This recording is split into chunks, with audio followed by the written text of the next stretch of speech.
बेजबाबदारपणाची हद्द आहे। ठाणेकरांचा हाडामासाचा रक्ताचा कमवलेला पैशाची जर अशी उधळपट्टी होणार असेल आणि त्याचा हिशोबच लागणार असेल तर ठाणेकरांनी प्रश्न विचारावा रस्त्यावर येऊन, आम्हाला आमचा हिशोब द्या, बाकी काही देऊ नका। सर, रोहिणी खडसेंच्या ज्या बाची आहेत, रक्षा खडसेंच्या मुलगी त्यांची छेड काढली होती, त्याच्या आरोपी अजूनही मोकाट आहेत। रोहिणी खडसे म्हणतात या आकाला कोणाचं पाठबळ आहे, म्हणजे केंद्रीय मंत्री असलेल्या मुलीची छेड होती। हे वाईट अवस्था आहे, ती केंद्रीय मंत्री म्हणून वाईट अवस्था नाहीये, ते एका पोरीची टिंगल केली जातात आणि तिच्या डोळ्यासमोर जर तिचे आरोपी फिरत असतील तर त्या पोरीच्या मनावर काय दडपण आणि काय परिणाम होत असेल हा विचार करण्यासारखा आहे। मागे कोण आहे वगैरे हे दुय्यम प्रश्न आहेत। सरकार म्हणून, मायबाप सरकार म्हणून ही पोरगी आपली आहे की नाही? आपल्याला पोरी आहेत, मला पोरगी आहे, तशी रक्षा खडसे ताईंना पोरगी आहे, ती आपलीच पोरगी आहे ना, महाराष्ट्रातली मुलगी आहे ना। जिजाऊच्या महाराष्ट्रामध्ये जर पोरीला असं, अरे हात कलम केलेला माणूस आहे आमचा महाराज, आमच्या महाराजांनी हात कलम करून टाकले होते। स्त्रियांचा अपमान ह्या महाराष्ट्रात सहन केला जात नाही। सर, एक सतीश भोसले उर्फ खोके आहे सर, रात्री त्याच्या घरावर कारवाई केली वन विभागाने, त्यानंतर घर पेटवून दिलं, त्यांनी त्याचं घर काही लोकांनी पेटवून। असं आहे की सतीश भोसलेने चूक केली हे मान्य आहे, त्याला सजा झाली पाहिजे हे मान्य आहे, पण आउट ऑफ कोर्ट सजा देणं ही नवीन जी पद्धत सुरू झाली आहे ही महाराष्ट्राला घातक आहे। एखाद्याने खून केला म्हणून जाऊन त्याच्या घरच्यांचे खून करायचे असा जर कायदा आपण प्रस्थापित करणार असो तर हा जंगलराज होईल। त्याला कायद्याने ताब्यात घेतलाय, कायदा जो सजा देईल तो सजा भोगावीच लागेल त्याला, पण तुम्ही जाऊन त्याचं घर पेटवणार असाल तर भिल्ल समाजातील एक माणूस, त्याच्या आईवडिलांचे काय दोष, त्याच्या बहिणींचा काय दोष, त्याने गुन्हा केलाय, त्याला सजा कोर्ट देईल।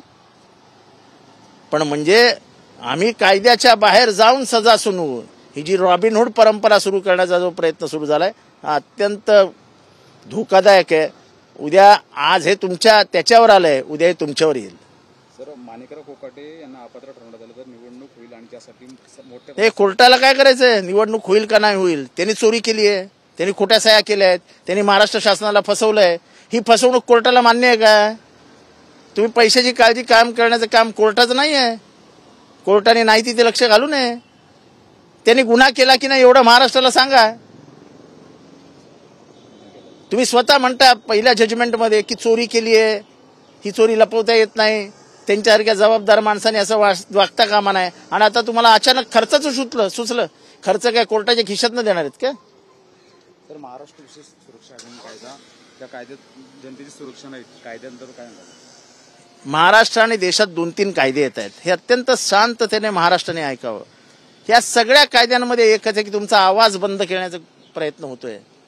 तुम्ही जरा जरी प्रस्थापित सरकारच्या विरुद्ध किंवा प्रस्थापित कोणाविरुद्ध बोललात तर तुम्हाला जेलचा रस्ता दाखवण्याचं काम मोकळं झालेलं आहे। तुम्ही ट्विट केलं किंवा काही भावना व्यक्त केल्या, त्या जाहीरपणा केला, जेल। म्हणजे लोकांनी बोलायचंच नाही हा जर प्रयत्न असेल तर कशाला घेतला स्वातंत्र्य? आपण ब्रिटिश काळातच बरे होतो ना, आणि हे आम्ही सहन करणार नाही। या कायद्याला टोकाचा विरोध करू, टोकाचा रस्त्यावर उतरून विरोध करू।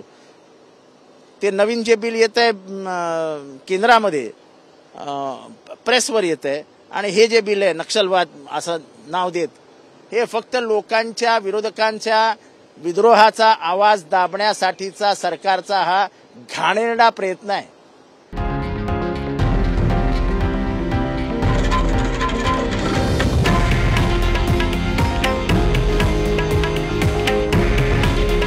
हे आहे देशातील नंबर 1 न्यूज नेटवर्क आणि आपण पाहत आहात TV9 मराठी। काळजी तुमची, हित महाराष्ट्राचं।